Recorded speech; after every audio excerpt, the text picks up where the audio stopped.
Halo semua, kembali lagi di channel aku. Jadi di video kali ini aku bakal sharing strategi aku kalau misalnya lagi belajar, dan juga trik-trik apa aja sih yang aku implementasi selama ini yang menurut aku itu helpful banget buat aku, baik itu dalam hal nilai maupun konsentrasi dan segala macam. Jadi aku udah ngumpulin semua catatan aku di iPad aku. Sebenarnya cara belajar aku itu lumayan agak berubah-ubah dikit ya dari aku SMA. Cuma ada beberapa hal yang tetap melekat, tapi ada juga beberapa hal yang aku coba spice it up a notch karena aku pikir ini gak begitu berlaku lagi kalau aku udah kuliah dan segala macam. Aku bakal bagi video ini jadi dua bagian. Yang bagian pertama itu general strategy apa sih yang aku pakai, dan aku akan sampaikan dalam 7 poin cara belajar aku sendiri jika di-apply dengan tipe-tipe pembelajaran yang berbeda. Let's just go straight into it. Strategi pertama yang aku pakai, yang aku sebenarnya baru implementasi semenjak aku pertengahan SMA, kalau nggak salah kayak kelas 2 SMA, itu Pomodoro Technique. Jadi kayaknya ini udah sering banget kalian denger di internet. Apa sih Pomodoro Technique? Itu simply said, kita pasang timer, kita ngeset berapa jam kita mau belajar, setelah itu berapa menit kita mau istirahat. Jadi semacam udah ada time blocknya. Kalau untuk aku sendiri, cara aku itu aku biasa belajar 1 jam, habis itu aku pasang timer istirahat 15 menit, lalu 1 jam lagi belajar, lalu 15 menit istirahat. Aku biasanya ngelakuin itu 2 atau 3 kali, tergantung aku punya berapa banyak waktu yang aku bisa pakai untuk belajar. Kenapa ini berguna banget buat aku? Karena aku sadar tuh dalam 1 jam aku belajar itu, karena aku tahu sehabis ini aku bakal istirahat juga, aku harus do as much as I can effectively dalam 1 jam tersebut. Waktunya aku istirahat, aku tinggal boleh ngapain aja, aku bisa main HP, aku mau nonton YouTube lah sebentar atau gimana. Kayaknya itu lumayan ngebantu aku juga untuk somehow give me a sketch of how much time that I've currently been using, how much time I'm using to actually rest. Misalnya kita nggak nge-timer kita berapa lama belajar, akhirnya kita pas di tengah-tengah main HP, kita malah jadi feel bad karena oh kok aku malah main HP sih, harus aku belajar. Tapi dengan nge-timer kamu jadi kayak tahu oh aku udah kok 1 jam ini aku udah fokus, selanjutnya aku tinggal istirahat.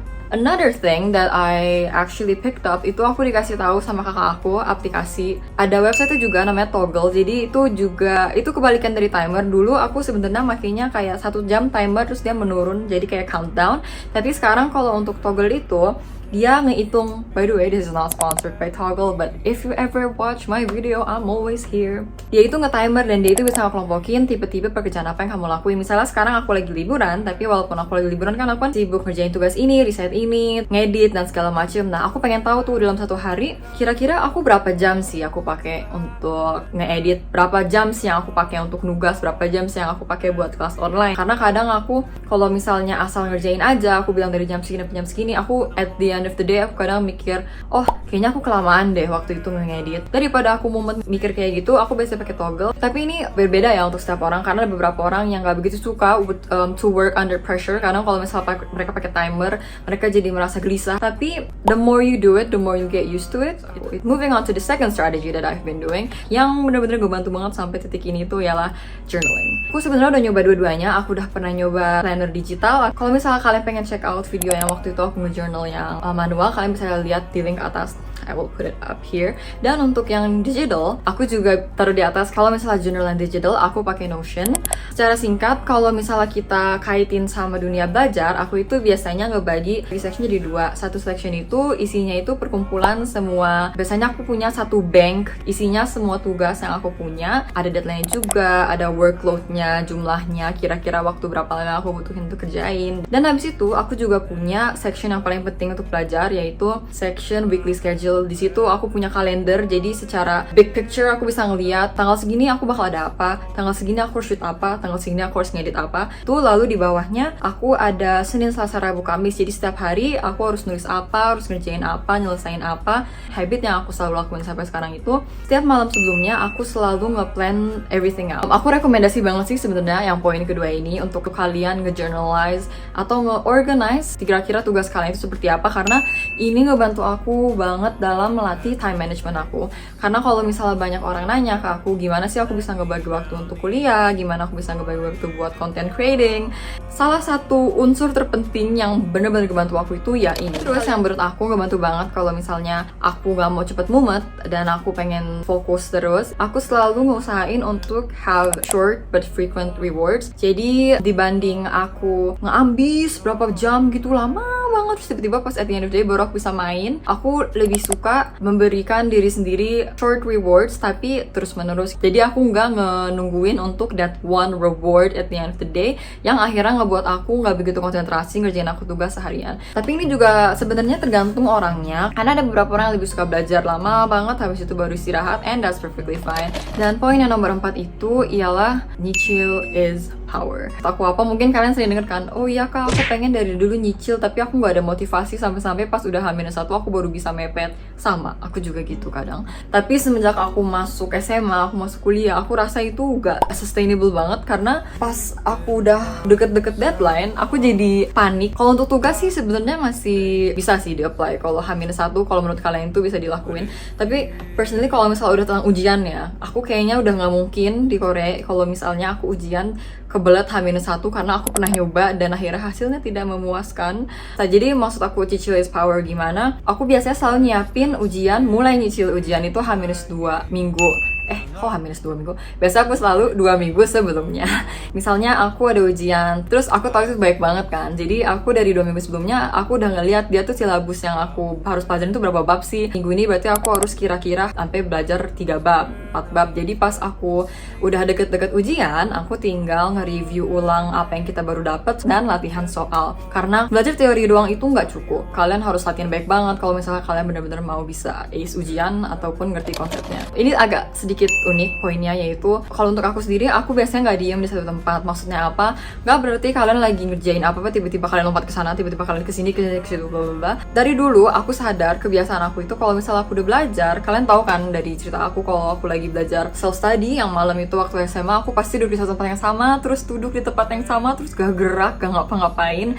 Aku sadar itu sebenarnya nggak bagus banget. Mau itu untuk kesehatan kamu maupun untuk kefokusan kamu sih menurut aku. Karena lama-lama aku mumet sendiri di tempat yang sama. Jadi gimana aku cara nge-handle itu, aku sadar kadang-kadang yang di 15 menit break itu aku stretching, aku bangun, udah stretchingnya kayak biasa aja gerak. Atau kalau misalnya aku udah merasa mumet banget, aku coba ngeganti suasana, aku coba pindah ke kursi yang lain. Misalkan aku lagi belajar di perpus gitu, aku suka pindah ke lantai atas, aku pindah ke lantai bawah. Tapi nggak berarti setiap saat kalian pindah-pindah terus ya. You get what I mean. Kalau kalian merasa udah lama banget di tempat yang sama, jangan dipaksain. Coba kalian cari suasana baru, belajar di situ. Mungkin you get a new fresh idea, kalian jadi lebih bisa konsentrasi. Nomor 6 itu, ini tips yang aku baru coba lakuin dari awal aku mulai kuliah. Semenjak aku mulai ngonten, aku sadar dalam 1 minggu aku biasanya selalu ngusahain untuk ngekosongin 1 day dimana aku bener-bener jadiin hari itu creativity day. Misalnya aku hari Jumat, biasa aku nggak ada kelas, jadi hari itu aku syuting konten, aku ngedit video, aku buat thumbnail. Rasanya itu semacam reset day untuk aku, karena kalau misalnya aku terus-menerus harus nugas, terus-menerus aku harus kerja, aku jadi suntuk.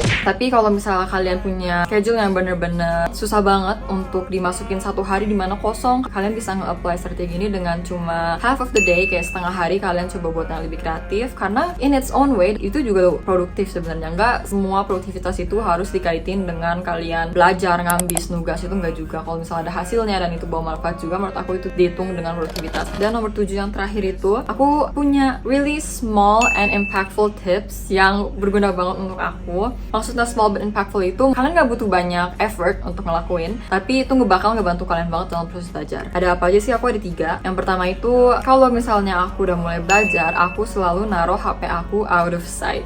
Mungkin pas kalian denger, nggak apa-apa kak, aku mah orangnya bisa nahan godaan, aku naruh HP ku di sebelah aku aja, gak bakal main HP kalau aku udah fokus. That's good for you, congratulations, because I can. Karena aku nggak bisa banget, jadi aku biasanya kalau lagi belajar, aku naruh HP di tempat yang aku nggak bisa lihat, atau di tempat yang kalau aku mau ngambil terlalu jauh karena aku orangnya mageran. Terus yang kedua itu, yang agak ada hubungannya dengan strategi yang sebelumnya, yaitu the change of environments. Aku kalau misalnya nggak harus keluar kamar, nggak harus ketemu orang, aku mending belajar di kamar aja, pakai baju tidur yang nyaman. Jadi kadang aku ngelakuin itu dengan ngajak temen aku ngafe, kita namanya kagong, kafe gongbu, jadi kita belajar di kafe bareng. Personally, it really helped me. Jadi pas aku sampai sana, suasananya baru ya, jadi aku lebih semangat untuk ngerjain tugas lagi. Dan ketiga, aku orangnya tuh yang belajar dengan musik, dan BGM ini bakal ngelanjut aku ke sesi yang kedua, yaitu aku ngebagi teknik TP ini menjadi 3. Ada namanya concept studying type, jadi aku belajar konsep-konsep baru. Dan yang kedua itu problem solving type, jadi kalau misalnya kita lagi latihan soal untuk matematika. Dan yang terakhir itu hafalan atau memorization type. Untuk yang pertama, yang concept studying type, aku biasanya pakai instrumental BGM. Aku gak begitu bisa fokus kalau aku pakai lagu yang berlirik. Dan yang berguna banget kalau aku lagi belajar konsep itu, dibanding aku baca doang teorinya, aku selalu nyoba untuk ngebuat semacam grafik atau nggak framework gitu. Gimana sih mereka big picture-nya lah awalnya. Misalnya kita mau belajar nih struktur tulang manusia, aku lebih suka ngeliat the big picture-nya dulu. Mereka tuh koneksinya kayak apa, ini, baru aku meluncur ke detail-detail masing-masing. Jadi aku lumayan tahu gitu loh route-nya. Oh kita dari sini kita bakal turun ke sini, baru kita turun ke sini. Terus aku juga lebih suka ngeliat graph atau gambar-gambar kalau udah tentang konsep. Misalnya dia kalau mau masuk ke sini itu dia harus lewat mana dulu, terus ntar yang ngeproteksi siapa. Itu aku lebih suka ngeliat lewat gambar karena itu lebih masuk menurut aku. Dan yang aku sadar itu kalau udah tentang konsep, passive learning itu aja nggak cukup. Karena dulu aku waktu SMA aku pikir kalau aku hafalin, kalau aku ngerti gini, oh bisa lah berarti. Tapi kalau aku dikasih contoh lain di mana aku harus apply konsep itu, aku jadi nggak begitu ngerti. Sebuah tip yang aku temukan selama belajar di situ, akhirnya aku rasa it's really useful to teach that concept to other people to actually know how much you understand that concept itself. Jadi misalnya aku sama teman aku, kalau misalnya pas aku jelasin aku sendiri belum begitu yakin, berarti aku belum 100% ngerti konsep itu sendiri. Dan justru kadang yang aku jelasin ke teman aku itu merupakan konsep-konsep yang aku masih ingat sampai sekarang. Jadi itu. Dan yang kedua itu problem solving studying type. In summary, kalau problem solving pasti latihan banyak. Tapi itu kan pasti kalian dari mana makan. Tapi kak udah aku mau latihan nih, tapi yang beneran aku bisa apply apalagi sih. I believe in like studying smart instead of studying hard. Karena kan manusia kan satu hari cuma punya 24 jam dan kita harus tidur, harus makan, harus beribadah. Sedangkan kita tugasnya banyak banget. Gak mungkin kan kita sia-siain waktu yang sangat kecil itu. Nah yang aku lakuin dari dulu itu, misalnya kamu kerjain soal latihan 50 pertanyaan tentang konsep tertentu. Biasanya aku kerjain sekali untuk tahu kira-kira ability atau kemampuan aku itu sampai mana. Terus habis sudah selesai aku lihat aku salah di mana, terus aku catet dari pertanyaan yang salah itu biasanya berkaitan dengan konsep apa. Aku dulu punya kayak book kecil yang aku tulisin aku biasanya salah di mana dan konsep apa-apa. Dan dibanding kalian ulang lagi semuanya dan kalian kerjain ulang itu, aku rekomendasi ngerjain yang kalian salah dahulu. Untuk aku sih dari dulu aku kayak gitu. Jadi misalnya aku 50 soal, terus aku ada 10 soal gitu yang salah. Aku tulis di bukunya, aku tulis dia biasanya konsepnya apa aja, dan aku fokus ngebetulin konsep soal itu sampai aku bener-bener paham betul. Kalian bisa nge-analogi ini dengannya dinding yang bolong gitu. Misalnya kalian ada dinding nih, dan bolongan-bolongan itu merupakan konsep atau pertanyaan yang kalian masih salah. Dengan resources yang limited, yaitu waktu. Kalian pengen ngebetulin dinding itu, tapi kalian cuma punya semen yang terbatas. Berarti cara terbaiknya itu ngeisi dulu kan bolongan-bolongannya, dibetul-betulin dulu. Setelah bolongan-bolongan ini kalian udah betulin, kalian udah rapiin, baru habis itu kalian last sekali lagi, paling terakhir biar dia kokoh. Kalau kalian lagi ngerjain soal latihan ada yang salah, kalian fokus dulu ke yang salah, fokus ke konsep yang salah di situ, kalian betulin di situ. Baru habis itu kalian problem set lain gitu 50 soal untuk lihat apa kalian udah betul-betul menguasain yang kalian udah salah, dibanding kalian ngulang-ngulang pertanyaan yang sebenarnya kalian udah bisa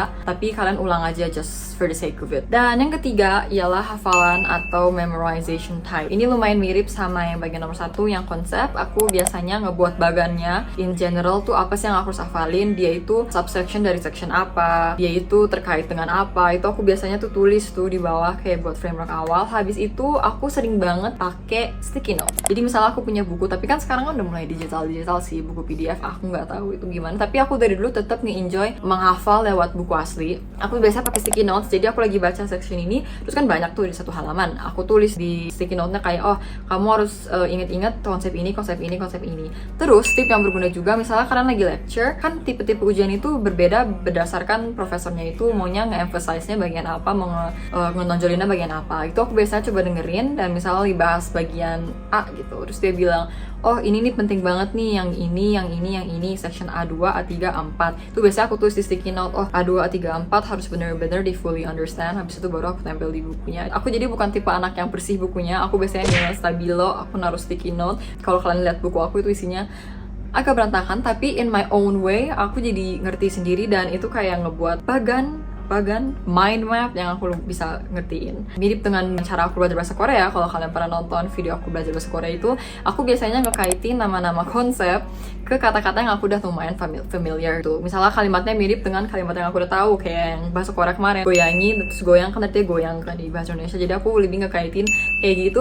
Jadi itu agak aneh emang, tapi itu jadi semacam ting yang aku jadi ingat. Jadi kalau lagi ujian, oh aku pernah nih dengar kata ini, oh ya yang itu ya. So yeah, that's it. Kayaknya itu aja sebenarnya beberapa strategi yang dari dulu aku udah pakai sampai sekarang. Pastinya kalau misalnya kalian udah kuliah, cara belajar itu udah lumayan berbeda dengan kalau misalnya kalian SMA, karena kan kalau SMA kan lebih general kan, kalian belajar biologi, fisika, kalian belajar bahasa, belajar ini. Sedangkan kalau udah kuliah tuh kalian udah lebih fokus ke jurusan kalian masing-masing. Tapi beberapa dari yang aku sampaikan tadi itu sebenarnya applicable juga dengan jurusan aku sekarang. Kayaknya in general banyak teman aku juga yang apply hal-hal yang lumayan mirip. So I hope ini bisa helpful buat kalian. Ini dia strategi belajar aku dan juga tips-tips yang menurut aku berguna sampai sekarang. Silahkan komen di bawah kalau ada video lain yang kalian pikir mau aku bahas lagi, tentang mau itu produktivitas, mau itu tentang masak, mau itu tentang makeup, just drop it. Sampai ketemu di video selanjutnya. Makasih udah nonton sampai sini. Dadah!